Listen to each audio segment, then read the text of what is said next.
What is up, guys? I am Sam. I'm back with another unboxing video that I'm super excited for. Please excuse my drippy, disgusting nose and my voice. I'm still sick. I've been sick for I don't even know how long at this point, but I never get sick and it's really, really weird. But I got an awesome unboxing today of a very generous gift. It's a critically endangered species, so stick around and I'll show you guys what new animal we just got.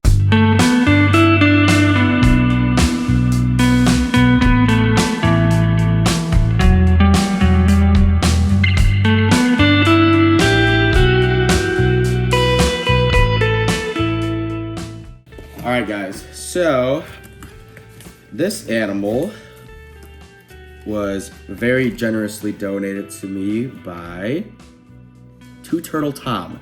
If you don't follow Two Turtle Tom's YouTube channel, I would highly suggest checking it out. He is an expert when it comes to all things hingeback tortoises. And if you know, I have two female Connexus homiana or adult female hingeback tortoises. So this little feller here, hopefully to be male. I didn't ask him if it was a male or female. Not really big deal if not, but he's given me the responsibility to help raise this little one up. I'm just gonna say he because I'm just gonna kind of, manipulate it into existence and hope it's a male. But this is a full captive bred Holmes hingeback tortoise or Connexus homiana. And I am just super excited to be able to receive this animal. Now, the IUCN recently reclassified this animal as critically endangered. So having captive bred specimens is incredibly important for this. And not a ton of people are producing captive bred individuals. A lot of them, the other hingeback tortoises, are still heavily imported into the US. Sorry about my dog, he is crazy again. Okay, but like I said, they are now critically endangered species, which is really sad. And there's many different types of hingeback tortoises. So the Holmes hingeback tortoise is more of a forest dwelling species. They like it a lot colder than typical ones. But basically for the time being, I'm gonna be setting it up in a tub with deep substrate, and I'll videotape all this for you guys. It's the same setup essentially as my Western Hermans, but I'm gonna make it more foresty type, so put a lot of leaf litter and stuff in there, give it a lot of hiding spaces. But it's just really cool to be gifted this animal. If you don't follow his YouTube channel, definitely go subscribe because he knows everything about hingeback tortoises. And we're just gonna hope that this ends up being a female, and that way I can hopefully one day pair him with my two females and we can get some captive bred specimens out of those animals. Hingeback tortoises aren't something I plan on going really, really deep into. I think I just want to have a small group of them, probably just this 1.2. But still, it's just so cool to see how awesome this animal looks being a captive bred animal. Their shells are so cool when they're younger. They have these serrations. If you're familiar with the spiny hill tortoise or turtle, it looks just like that, and they're actually pretty sharp.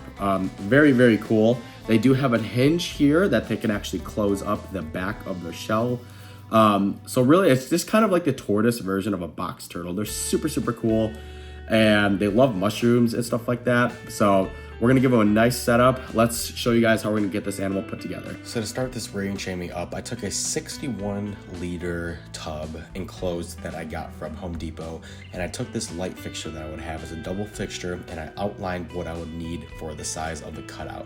I then cut smaller than what it would actually be so that the lamp can actually hang over the tub. Following that, I took some heat-resistant tape that I could put around the edge just to be safe in case the heat bulb got a little bit too hot. I've never had this issue before, but in this case, I'll be using a ceramic heat emitter. Even though it will be on a thermostat, I didn't want to take any risks, so I just went ahead and put this around just to be safe in case of heat.